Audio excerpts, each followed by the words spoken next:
Bertemu lagi dengan saya, Ibu Rose Intan Permasari, M.Pharm APT. Kali ini kita akan membahas tentang materi linimen.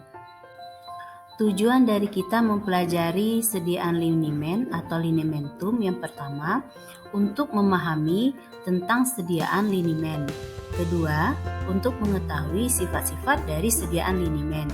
Ketiga, untuk mengetahui keuntungan dan kerugian dari sediaan linimen.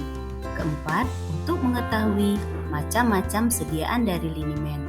Terakhir, untuk mengetahui cara pembuatan dari sediaan linimen. Linimen atau linimentum adalah sediaan cair yang kental atau berbentuk gel, mengandung analgetikum dan zat yang mengandung sifat rubefasien, melemaskan otot atau menghangatkan. Biasanya digunakan untuk obat luar.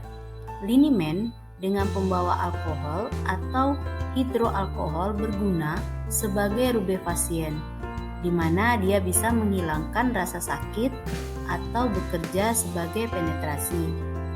Linimen berlemak umumnya digunakan untuk mengurut atau memijat. Linimen berlemak kurang menimbulkan iritasi pada kulit dibanding dengan linimen yang mengandung alkohol. Kelebihan sediaan linimen dibanding dengan sediaan lain, yang pertama, zat yang ditambahkan pada sediaan linimen dapat diabsorpsi lebih cepat. Yang kedua, linimen mudah dicuci dan sangat baik untuk pemakaian pada kulit.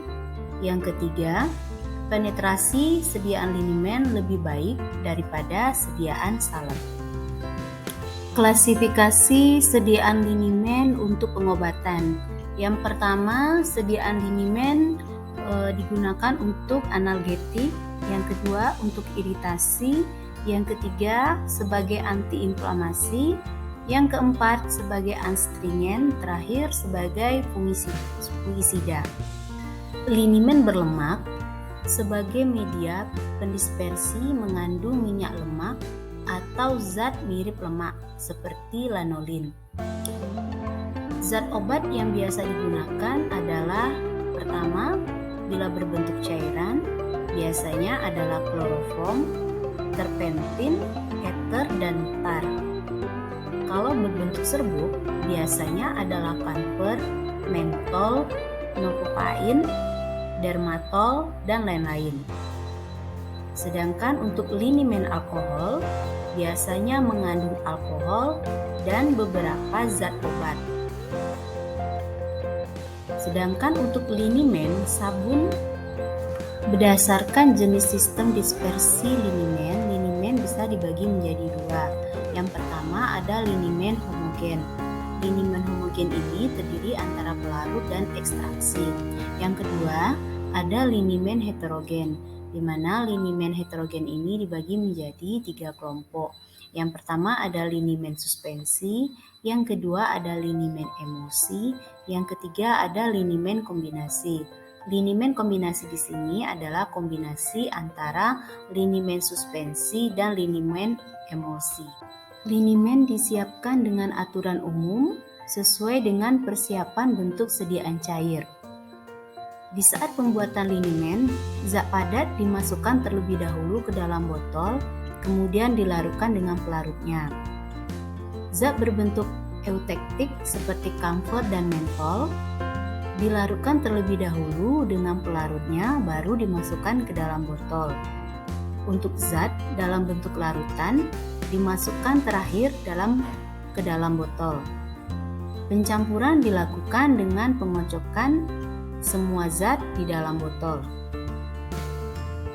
Zat yang tidak larut dibuat dalam bentuk linimen suspensi, di mana kestabilan suspensi dicapai dengan viskositas medium yang tinggi. Untuk linimen emulsi dibuat menggunakan pengemulsi dari aturan umum pembuatan emulsi. Linimen diberi label kocok dahulu sebelum digunakan, di mana kualitas linimen berdasarkan masa penyimpanan, sifat organoleptis, homogenitas, berkurangnya benda asing, warna, dan Linimen solusio mengandung beberapa zat yang saling larut, di mana linimen ini merupakan campuran transparan antara minyak lemak dengan minyak esensial, kloroform, metil salisilat, ether, dan terpentin. Linimen ini bisa juga ditambahkan zat padat yang dilarutkan dengan pelarutnya, seperti mentol dan kamfer. Proses yang terjadi pada pembuatan linimen. Yang pertama, terjadinya proses pencampuran seperti pada pembuatan salep. Kemudian proses penyabunan atau terjadinya penyabunan, di mana proses ini terjadi antara pencampuran bahan yang bersifat basa kuat dengan bahan yang mengandung lemak.